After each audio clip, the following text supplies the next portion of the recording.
Bonjour à tous. Nous voici déjà rendus au module 4. Ce module couvre un sujet important en mécanique des fluides, à savoir l'équation de conservation de la masse, aussi connue sous le nom d'équation de continuité. Toutes les études en mécanique des fluides nécessitent un diagramme de corps libre comme vous l'avez fait dans le cours de mécanique. Nous l'avons appliqué en statique et en mécanique des solides, principalement pour le contrôle de volume. Ce chapitre est donc essentiel en mécanique des fluides. Soyez très attentifs. Nos objectifs d'apprentissage aujourd'hui sont les suivants. Nous allons voir comment déterminer la vitesse moyenne et le débit volumétrique et massique dans une conduite. Nous allons étudier la relation entre une description lagrangienne et une description eulérienne vis-à-vis d'un comportement de fluide en utilisant le théorème de transport de Reynolds. Enfin, nous allons utiliser le théorème de transport de Reynolds pour dériver l'équation de conservation de la masse. Le théorème de transport de Reynolds va nous guider vers ces objectifs. Néanmoins, avant d'obtenir cette équation, il nous faut d'abord introduire quelques notions mathématiques. Dans ce module, nous verrons en premier lieu le concept de débit. Nous parlerons donc ici de débit volumétrique, de la vitesse moyenne d'un fluide et de débit massique. Ensuite, nous introduirons le théorème de transport de Reynolds et enfin, pour terminer, nous verrons l'équation de continuité et ses différentes applications à des situations réelles grâce à plusieurs exemples. Faisons un petit rappel des deux approches vues dans les modules précédents. L'approche lagrangienne consiste à décrire le mouvement d'une particule le long d'une ligne de courant. Nous avons vu cette approche dans l'équation de Bernoulli. L'approche eulérienne, tant qu'à elle, étudie un point ou une région dans le système et mesure la vitesse des particules qui traversent ce point ou cette région. Nous utiliserons souvent le terme volume de contrôle lorsque l'on parle d'une région d'intérêt.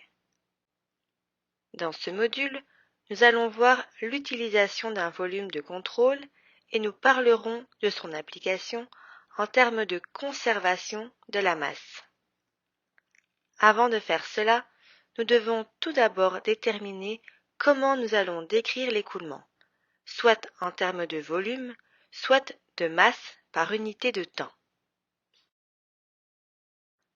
Le taux auquel un volume de fluide s'écoule à travers une section transversale d'air A est appelé débit volumétrique. On l'appelle plus simplement le débit. Le débit s'exprime en unités de volume, soit les litres, les mètres cubes ou les pieds cubes, par unité de temps, soit les heures, les minutes ou les secondes. Considérons le schéma présenté ici. Si les particules traversant une petite région de l'air transversal dA ont une vitesse v, alors pendant le temps dt, un élément de volume de fluide de longueur v fois dt aura traversé cette zone. Le volume dv du fluide qui aura traversé cette zone est donné par v fois dt fois dA. Ainsi, le débit volumétrique dQ traversant la zone peut être trouvé en divisant dV par dt. Cela nous donne le débit volumétrique pour la petite région d'air dA. Pour obtenir le débit volumétrique de l'air total, A, il suffit d'intégrer cette expression sur toute la surface de l'air transversal. On obtient ainsi une expression permettant de trouver le débit Q.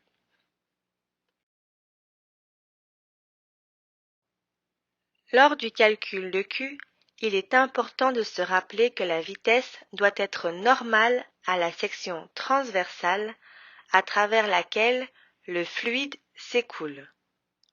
Si ce n'est pas le cas, il faut alors utiliser la composante de la vitesse normale à la section.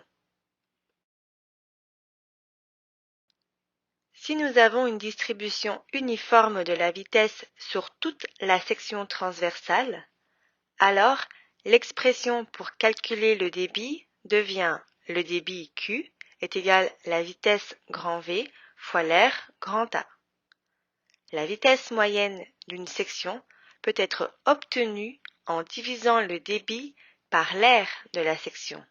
V est égal à Q divisé par A. Introduisons maintenant le concept de débit massique. Il s'agit ici simplement de la masse d'un fluide qui traverse une section par unité de temps. En d'autres mots, c'est le débit volumétrique multiplié par la densité du fluide ρ. En termes de notation, nous allons utiliser un m minuscule avec un point au-dessus. Les unités seront en masse, donc grammes, kilogrammes, slug, par unité de temps, heure, minute ou seconde. Le débit volumétrique ou simplement débit sera identifié avec la lettre Q majuscule. Il s'agit d'un volume par unité de temps, tandis que les débits massiques, avec un m point, aura comme unité une masse par unité de temps. Voyons un premier exemple ensemble. Le profil de vitesse pour l'écoulement de l'eau à travers un tuyau de 0,4 m de diamètre est défini par la formule suivante. R est donné en mètres. Déterminez le débit volumétrique Q à travers le tuyau et la vitesse moyenne du débit grand V. Pour obtenir le débit volumétrique, il suffit d'intégrer l'équation de la vitesse sur toute la surface de l'aire transversale A. Pour résoudre le problème, il faut transformer tous les paramètres en termes de rayon R. Dans l'expression de l'énoncé, nous avons la vitesse V qui est déjà en termes de R, soit V égale 3, parenthèse 1 moins 25 R au carré. Une petite section circulaire d'air dA peut être écrite comme étant 2 fois pi fois R fois dr, tel qu'illustré sous la figure du bas. Une fois ces deux conversions réalisées, il ne reste plus qu'à calculer l'intégrale en termes de R. Afin de couvrir toute l'aire de la section circulaire, les bornes de l'intégrale sont de 0 et de 0,2 mètres. Nous trouvons ainsi un débit volumétrique de 0,188 mètres cubes par seconde. La vitesse moyenne peut être trouvée simplement en divisant le débit par l'aire de la section. Nous obtenons donc pour la vitesse, qui vaut Q divisé par A, soit 1,5 mètres par seconde. Un système dynamique peut être analysé à l'aide d'un volume de contrôle. Il s'agit d'une surface imaginaire renfermant le volume d'intérêt. En mécanique des fluides et en thermodynamique, le volume de contrôle est un volume qui est soit fixe dans l'espace ou qui se déplace à une vitesse constante et donc sans accélération. Celui-ci est traversé par un fluide qui peut être gazeux ou liquide. On définit le volume de contrôle, Vc ou Cv, comme étant un certain volume dans l'espace dans lequel de la matière peut entrer et sortir. Similairement, on définit la surface de contrôle, notée SC ou CS, comme étant la surface enveloppant le volume de contrôle. Ainsi, l'utilisation d'un volume de contrôle est fondamentale dans l'application d'une description eulérienne à l'écoulement, puisqu'il s'agit ici de suivre l'écoulement entrant et sortant d'un volume de contrôle par ses surfaces de contrôle ouvertes. Les propriétés d'un fluide qui dépendent de la quantité de matière dans un système sont appelées propriétés extensives. Elles sont notées N, car la masse s'étend dans tout le système. Par exemple, la quantité de mouvement est une propriété extensive puisqu'elle représente la masse multipliée par la vitesse.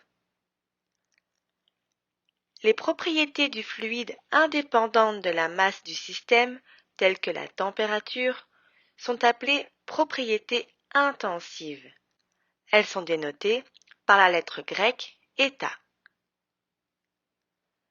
Il est possible de représenter n'importe quelle propriété extensive N en propriété intensive état en l'exprimant simplement par unité de masse, c'est-à-dire que état est égal à N divisé par M. Prenons par exemple la quantité de mouvement. Celle-ci est donnée par N est égale à la masse fois la vitesse. On peut voir que état est la vitesse. De même, l'énergie cinétique est donnée par N est égale à 1/2 fois M fois V au carré. Et donc, état est égal ici à 1/2 fois V au carré. Puisque la masse est liée au volume, la masse égale donc à ρ fois le volume. En général, la relation entre une propriété extensive et intensive pour un système de particules fluides est liée à la densité du fluide ρ. Nous avons maintenant tous les éléments pour relier le taux de changement dans le temps d'une propriété extensive n, donc en description lagrangienne, à son taux de changement dans le temps en fonction d'un volume de contrôle et donc en description eulérienne. Pour ce faire, nous allons considérer le système de particules de la figure ci-contre qui traverse une conduite fixe. De cette façon, la propriété extensive du fluide N va changer. Ce taux de changement est calculé à partir de la dérivée du temps. Pour une description lagrangienne, nous devons suivre l'ensemble du système lors de son déplacement dans la conduite, d'un instant t à un instant t plus delta t. Il faut en premier lieu établir un volume de contrôle. Celui-ci est délimité par les lignes rouges sur la figure. Ce sont les bords de la conduite. On doit ensuite trouver comment évolue la propriété N par rapport au volume de contrôle, au fur et à mesure que le système le traverse pendant le temps delta t. Au temps t, l'ensemble du système de particules est à l'intérieur et coïncide avec le volume de contrôle CV. Mais au temps t plus delta t, une partie de ce système est sortie du volume de contrôle. C'est ce qu'on voit à droite. Il se trouve maintenant dans la région appelée R out, c'est-à-dire à l'extérieur du volume de contrôle. Cela laisse une région R in vide dans le volume de contrôle. En d'autres termes, le système est passé d'une occupation totale du CV au temps t à une occupation NCV plus delta N out moins delta N in au temps T plus delta T. Pour trouver le taux temporel de variation de n mesuré par rapport au volume de contrôle, il faudra utiliser la dérivée matérielle.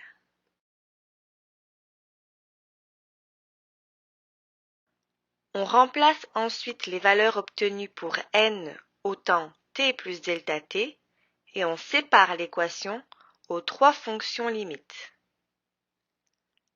Les trois termes obtenus représentent le taux de changement de n dans le volume de contrôle, encadré en rouge, le taux de n sortant du système, encadré en bleu, et le taux de n entrant du système, encadré en noir. Le premier terme à droite représente la dérivée locale, puisqu'il s'agit de la variation de n dans le volume de contrôle en fonction du temps. En utilisant l'équation A pour exprimer ce résultat en fonction de la propriété intensive correspondante état, nous obtenons le premier terme du théorème de transport de Reynolds.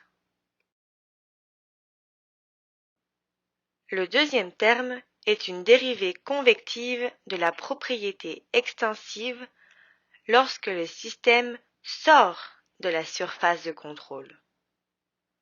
En utilisant le lien entre la propriété extensive n et la propriété intensive état, nous sommes en mesure d'obtenir un terme en fonction de état pour la variation de n sortant du système en fonction du temps. Nous voulons ensuite calculer le terme delta Vout divisé par delta T en utilisant la vitesse du fluide. Regardons la figure ici. La vitesse à laquelle un petit volume de particules de fluide s'écoule de la surface de contrôle delta A out est calculée. Il est à noter ici que la dérivée Vf divisé par Cs représente la vitesse du fluide mesurée par rapport à la surface de contrôle, d'où l'introduction du paramètre θ. On peut maintenant reformuler le taux n sortant du système en termes de propriétés intensives état, de densité, de vitesse du fluide et d'air de la surface à travers laquelle le fluide sort du volume de contrôle. Le même raisonnement s'applique pour le taux n entrant du système. Ici, le produit scalaire produira un résultat négatif pour le fluide entrant, puisque la vitesse entrante est vers l'intérieur et que dA in est dirigé vers l'extérieur. Finalement, si on combine les taux n entrants et sortants du système et qu'on exprime la somme comme un débit net passant à travers le volume de contrôle, on obtient le taux de variation du temps de n dans les systèmes. Cette équation est appelée théorème de transport de Reynolds. En résumé, le théorème de transport de Reynolds relie le taux de changement dans le temps d'une propriété extensive lagrangienne au changement de n eulérien, c'est-à-dire par rapport à un volume de contrôle donné.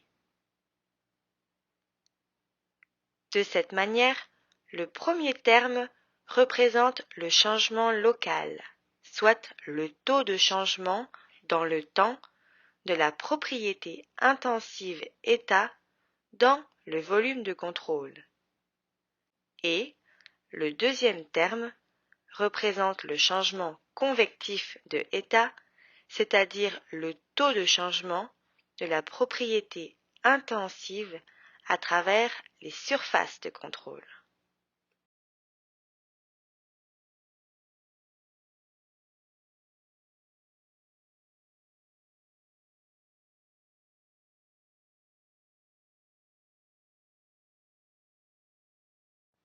Voici quelques exemples de volumes de contrôle. Notez que pour un volume de contrôle qui se déplace ou qui se déforme avec le temps, V de F divisé par CS représente la vitesse du fluide. Elle est exprimée par rapport à un système de coordonnées se déplaçant avec le volume de contrôle. L'équation de continuité est très intéressante car elle traduit le principe de conservation de la masse au sein d'un écoulement. La conservation de la masse stipule qu'à l'intérieur d'une région, la matière ne peut être ni créée ni détruite. D'un point de vue lagrangien, la masse de toutes les particules d'un système de particules doit être constante dans le temps. Nous aurons donc besoin que le changement de masse au niveau du système soit égal à 0. Afin de développer une relation similaire pour un volume de contrôle de particules, il faut utiliser le théorème de transport de Reynolds. Ici, la propriété extensive n est la masse, et donc la propriété intensive correspondante est la masse par unité de masse, où état est égal à des mètres sur des mètres, soit 1. Par conséquent, la conservation de la masse nécessite un volume de contrôle fixe complètement rempli de fluide. Pour un écoulement stationnaire, il n'y aura pas de changement local de la masse du fluide dans le volume de contrôle. La somme des débits massiques entrants sera donc égale à la somme des débits massiques sortants. De plus, si le fluide est incompressible, la densité pourra être factorisée dans l'équation. Nous obtiendrons alors que la somme des débits volumétriques entrants sera égale à la somme des débits volumétriques sortants.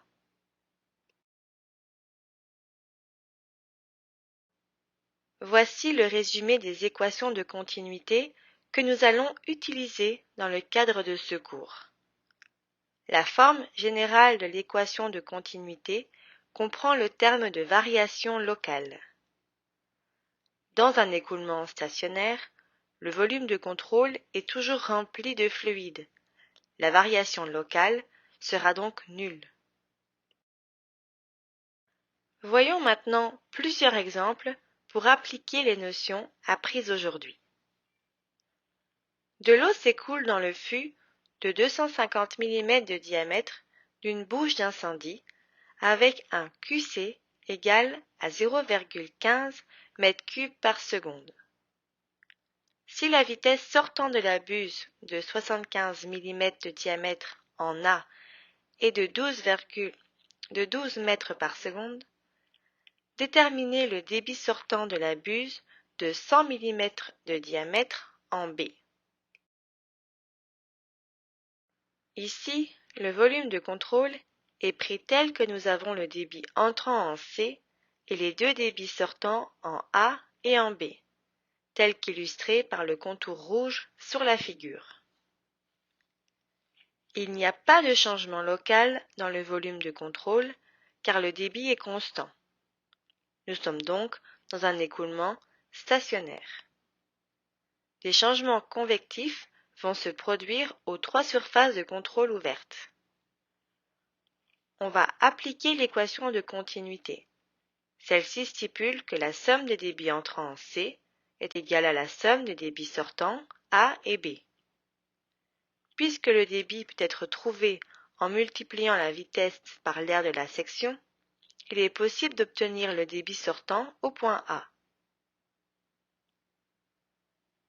Étant donné que le débit entrant en C est déjà donné dans l'énoncé, donc il est de 0,15 m3 par seconde, il devient facile de calculer le débit sortant en B qui est de 0,102 m3 par seconde. Prenons un autre exemple. Un jet d'eau se déverse dans un réservoir tandis que de l'eau s'échappe de celui-ci à travers un orifice situé à sa base à un débit de 0,003 m3 par seconde. Si l'air du jet d'eau est de 0,0025 m² pour une vitesse de 7 mètres par seconde, à quel taux s'accumule ou s'évacue-t-elle du réservoir? Ici, nous n'avons pas un écoulement stationnaire puisque le volume de fluide dans le volume de contrôle varie en fonction du temps. Nous allons donc utiliser la forme générale de l'équation de continuité. Dans cet exemple, nous avons un débit entrant au point 1 qui peut être trouvé en multipliant la vitesse par l'aire de la section, ainsi qu'un débit sortant au point 2 de 0,003 m3 par seconde. Le seul terme restant à calculer demeure la variation de la masse dans le volume de contrôle. Puisqu'on obtient une variation positive de 14,5 kg par seconde, on peut conclure que le réservoir est en train de se remplir. Voyons le quatrième exemple. Un jet d'eau de 10 cm s'échappe d'un réservoir ayant un diamètre de 1 mètre. On peut assumer que la vitesse dans le jet est donnée par la racine carrée de 2GH mètres par seconde, où H est l'élévation d'eau au-dessus de l'orifice d'où le jet s'échappe. En combien de temps la surface de l'eau dans le réservoir passera de 2 mètres à 0,5 mètres? Encore une fois, il ne s'agit pas d'un écoulement stationnaire. On va utiliser la forme générale de l'équation de continuité. Ici, la seule variable qui change avec le temps est la profondeur de l'eau, h. Ainsi, lorsqu'on exprime la variation de la masse de fluide avec le temps, soit dm sur dt, on peut reformuler l'expression pour obtenir le terme dh sur dt, c'est-à-dire une variation de hauteur dans le réservoir avec le temps. Il n'y a aussi aucun débit entrant, et donc min est égal à 0. Le débit sortant est donné en fonction de h, de la densité ρ et de l'aire de la section, pi fois d au carré divisé par 4. En remplaçant les termes de l'équation de continuité et en les réorganisant pour obtenir les termes de temps d'un côté et les termes de hauteur de l'autre, on peut résoudre ce problème avec une simple intégrale allant de la hauteur initiale, soit 2 mètres, à la hauteur finale, soit 0,5 mètres. En résolvant cette intégrale, on obtient le temps requis pour que le réservoir passe de 2 mètres à 0,5 mètres, soit 31,9 secondes. Voyons un cinquième exemple. L'eau s'écoule dans le réservoir de la figure suivante par deux tuyaux. En A, le débit est de 7500 litres par minute et en B, il est de 5500 litres par minute. Déterminez la vitesse à laquelle le niveau d'eau monte dans le réservoir. Avant de commencer à résoudre ce problème, mettons toutes les unités de débit en mètres cubes par seconde. On obtient donc QA égale 0,125 et QB égale 0,092 m3 par seconde. La première étape pour résoudre ce problème est de transformer la variation de volume dans le réservoir et de l'exprimer en termes d'augmentation de niveau d'eau Y. Ainsi, le terme dm divisé par dt peut être exprimé en fonction du terme dy divisé par dt. Ici, il n'y a aucun débit sortant et nous avons deux débits entrants, ux au point A et B. Il suffit donc de calculer le débit entrant total qui est de 0,217 fois ρ. En réécrivant l'équation de continuité, on peut isoler le terme de variation de hauteur dy divisé par dt, pour lequel on trouve une augmentation de 0,123 mètres par seconde.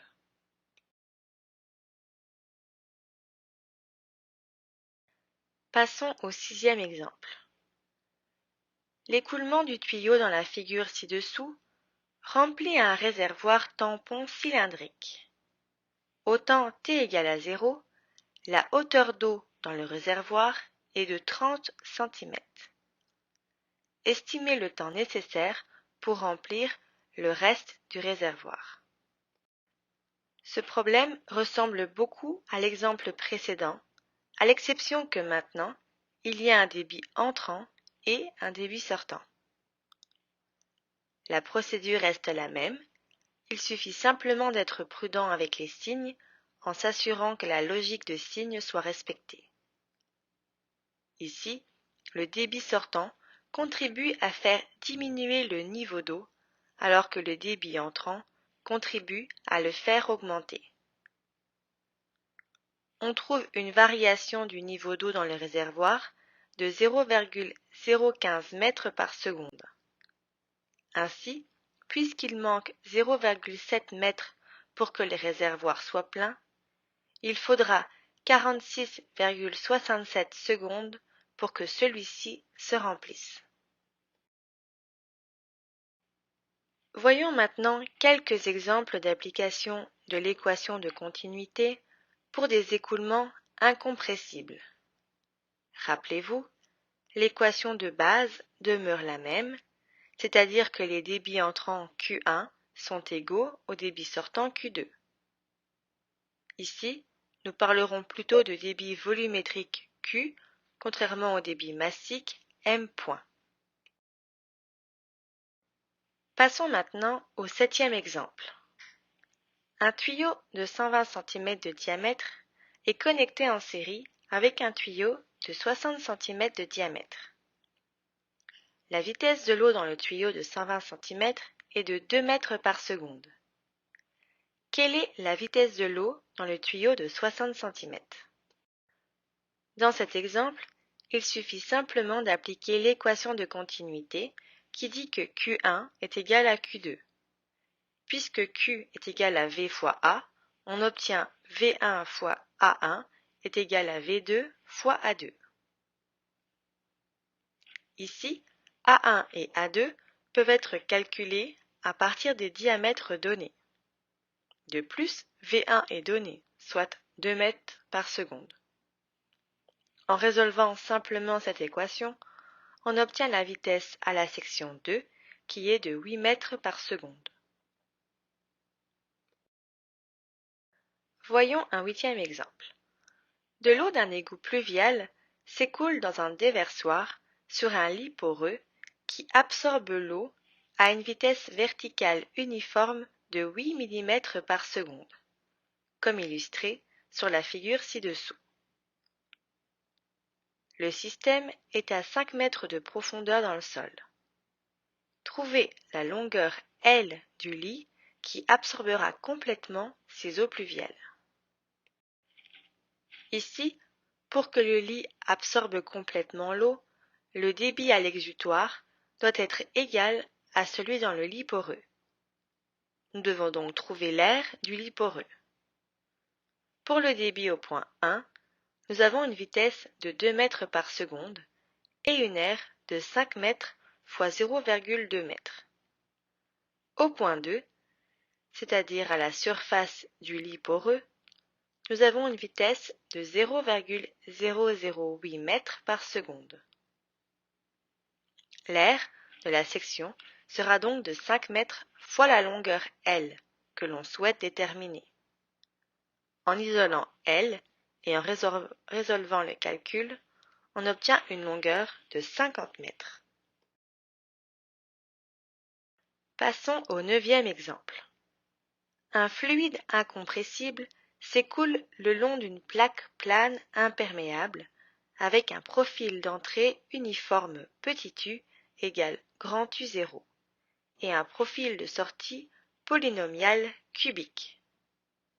Calculez le débit volumique Q sur la surface supérieure du volume de contrôle. Souvenez-vous, le débit peut être obtenu grâce à l'intégrale de la vitesse sur l'ensemble de l'aire de la section. Dans cette situation, puisque la vitesse à gauche est uniforme, nous pouvons simplement multiplier la vitesse par l'aire pour obtenir le débit. En revanche, à droite, le débit sortant n'a pas de vitesse uniforme et nous devrons avoir recours à la forme intégrale pour calculer le débit. Nous pouvons voir ici que nous avons un seul débit entrant à gauche et deux débits sortants au sommet et à droite. Nous cherchons à trouver le débit au sommet. Nous allons donc tenter de trouver des expressions pour les débits à gauche et à droite. Comme le débit à gauche est uniforme, il suffit d'évaluer l'intégrale de grand U0 fois B pour toute la longueur y allant de 0 à delta. Ceci revient à multiplier la vitesse grand U0 par l'aire de la section B fois delta. Donc même si ici nous avons utilisé la formulation avec intégrale, celle-ci n'est pas nécessaire pour trouver le débit entrant puisque le profil de vitesse à cet endroit est uniforme. Pour le débit sortant à droite, nous devons utiliser l'intégrale puisque la vitesse dépend de la hauteur y. Il faudra donc transformer l'expression de la vitesse en termes de y et de delta afin d'avoir des variables compatibles dans les deux termes. Les bornes de l'intégrale utilisées ici sont les mêmes que pour le côté gauche, c'est-à-dire de 0 à delta. Une fois les deux débits calculés et exprimés en fonction de grand U0, de B et de delta, nous sommes en mesure finalement de trouver une expression pour le débit au sommet, soit de 3 divisé par 8 fois grand U0 fois B fois delta. Voyons un autre exemple. Un écoulement constant incompressible dans l'entrée entre des plaques parallèles est uniforme. Le petit u égale le grand U0 est égal à 8 cm par seconde. En aval, cet écoulement se transforme en profil parabolique avec U est égal à AZ, parenthèse Z0 moins Z, où A est une constante. Si Z0 est égal à 4 cm et que le fluide est de l'huile, le SAE est de 30 à 20 degrés, quelle est la valeur de U max en centimètres par seconde? En appliquant l'équation de continuité, les débits entrants sont égaux aux débits sortants. On se retrouve avec deux intégrales de la même manière qu'à l'exemple précédent. Afin de couvrir l'aire complète des sections, les bornes de l'intégrale sont fixées à z égale 0 jusqu'à z égale z0.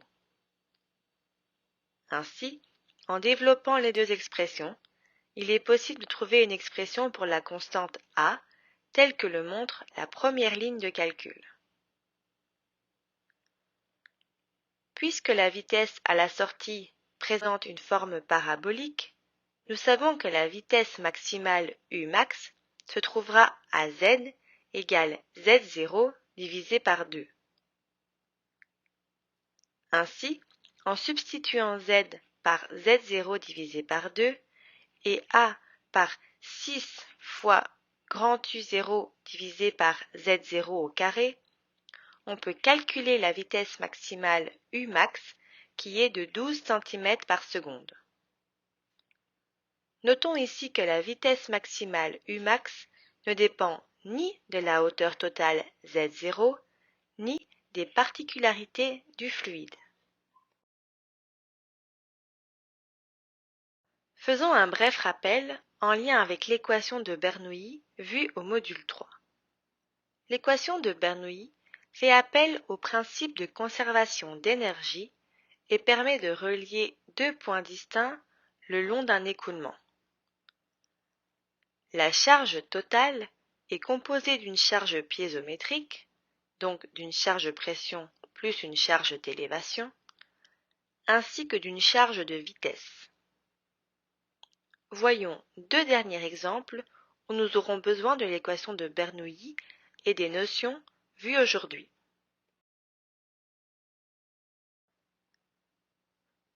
Une transition est placée dans une conduite d'air rectangulaire comme illustré à la figure. Si 2 kg par seconde d'air circulent régulièrement dans cette conduite, déterminez le changement de pression qui se produit entre les extrémités de la transition. Prendre la densité de l'air égale à 1,23 kg par mètre cube. Tout d'abord, nous constatons ici que les deux termes d'élévation Z sont égaux puisque la conduite est placée de façon horizontale. Donc, afin de trouver la différence de pression à l'aide de l'équation de Bernoulli, nous devons tout d'abord trouver les vitesses aux extrémités A et B. Pour ce faire, on calcule d'abord le débit volumétrique en divisant le débit massique m point par la densité de l'air. Une fois le débit de 1,626 m3 par seconde obtenu, il suffit de le diviser par chacune des aires transversales des sections afin de trouver la vitesse correspondante. Ainsi, on trouve VA égale à 12,04 mètres par seconde et VB égale à 24,09 mètres par seconde. La dernière étape consiste simplement à utiliser les vitesses calculées afin de trouver la différence de pression entre les points A et B. On trouve une différence de 268 pascal ou 0,268 kPa. Et pour terminer, voyons le 12e exemple. Un réservoir d'essence contient une profondeur de 0,6 m d'essence et une profondeur de 0,2 m d'eau, comme illustré à la figure ci-dessous. Déterminez le temps nécessaire pour vidanger l'eau si le trou de vidange a un diamètre de 25 mm. Le réservoir mesure 1,8 m de large et 3,6 m de long. La masse volumique de l'essence est de 726 kg par mètre cube et pour l'eau, la densité est de 1000 kg par mètre cube. Pour résoudre ce problème, il faut commencer par écrire la forme générale de l'équation de continuité. Nous allons tenter d'exprimer chacun des termes un à un. Il nous faut en premier fixer le volume de contrôle CV, soit le volume occupé par l'eau seulement. En effet, on souhaite connaître le temps requis pour vider l'eau uniquement.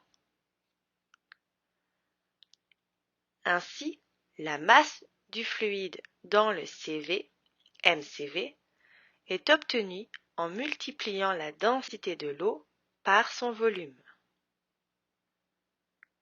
Au départ, la hauteur de l'eau est h. Néanmoins, dans notre cas, nous voulons avoir une expression nous permettant de connaître la masse du fluide pour n'importe quelle hauteur h. Pour cette raison, nous exprimerons la masse en fonction de la hauteur h. Le premier terme de l'équation est donc 6480 dH divisé par dt. Pour les deux autres termes, c'est-à-dire la somme des débits massiques entrants et sortants, il suffit de multiplier la densité, la vitesse et l'aire de la section.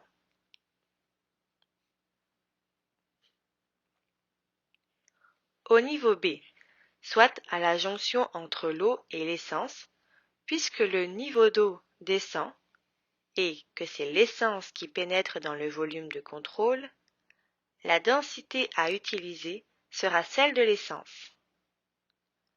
L'air de la section sera l'air total de la surface du réservoir et la vitesse, c'est-à-dire l'inconnu, sera simplement identifiée par la lettre VB pour le moment. On fait la même chose pour le point C, donc à l'endroit du drain. Ici, la densité sera celle de l'eau puisque c'est l'eau qui quitte le volume de contrôle. L'air sera celle du tuyau du drain et la vitesse, inconnue également, sera dénotée par Vc. Nous utilisons ensuite le principe de continuité pour établir un lien entre les vitesses au point B et C. On sait que Vb fois Ab est égal à Vc fois Ac.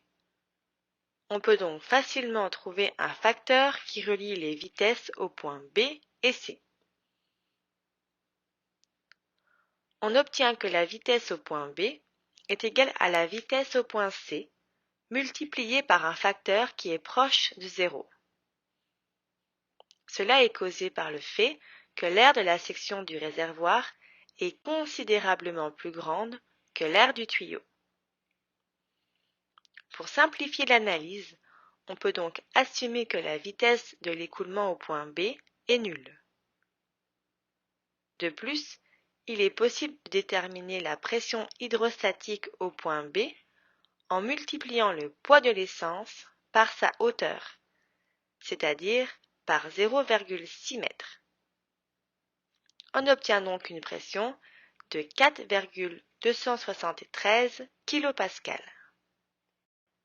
Ensuite, en appliquant l'équation de Bernoulli entre les points B et C, on sera en mesure de dériver une expression pour Vc en fonction de la hauteur h. Pour le point B, nous avons trouvé la pression comme étant de 4,273 kPa, la vitesse qui vaut 0 et l'élévation qui est de h mètres. Pour le point C, la pression est nulle puisque le drain est ouvert à l'atmosphère. L'élévation est de 0 et le terme de vitesse est toujours inconnu.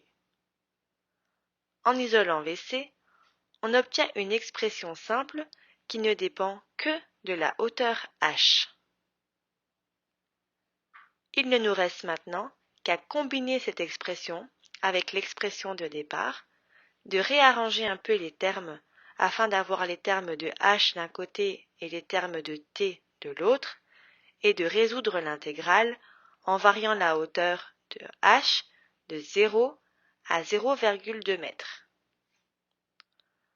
On trouve ainsi le temps requis pour vider le réservoir, soit de 818 secondes ou 13,6 minutes.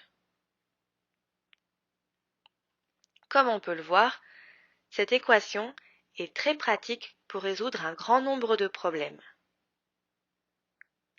Voici ce qui termine notre module 4. Veillez à bien comprendre toutes les notions apprises aujourd'hui. Elles seront très utiles pour la suite de la matière. Bonne semaine de cours à tous et bon travail.